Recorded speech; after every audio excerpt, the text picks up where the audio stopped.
Donc la commune de Rault est très fière d'accueillir l'exposition de Chaunu, la Normandie, une histoire européenne.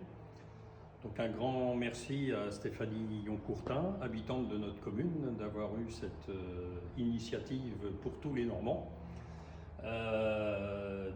Merci à notre députée européenne et à son rôle de conseillère régionale de Normandie. Alors on sait tous que c'est une exposition parrainée par Stéphane Bern, que l'on doit bien sûr au talent de Chaunu, mais aussi au texte de Jean-Jacques Lerosier.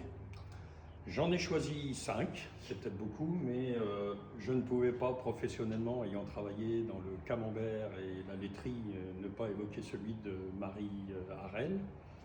J'ai choisi aussi celui de Caen, parce que Caen a beaucoup d'importance pour nous. Nous faisons partie de Caen-la-Mer, c'est notre communauté urbaine et je me dis que c'est une grande aide pour notre commune dans sa gestion quotidienne.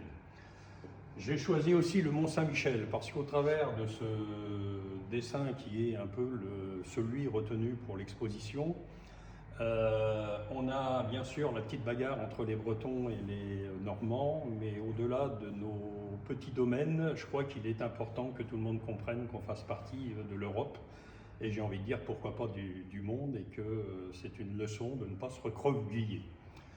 Alors bien sûr, il y a celle liée au débarquement d'Idée, dont on va fêter le 80e l'année prochaine.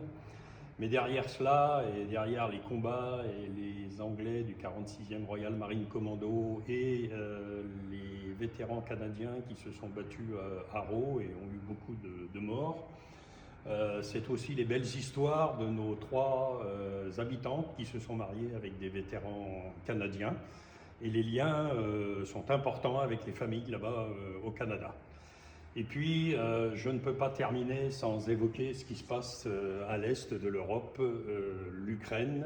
Donc, on retiendra que l'histoire n'a pas été retenue et que, suivant la folie des hommes et des systèmes, on peut arriver à ce genre de choses assez déplorables. Merci pour cette exposition.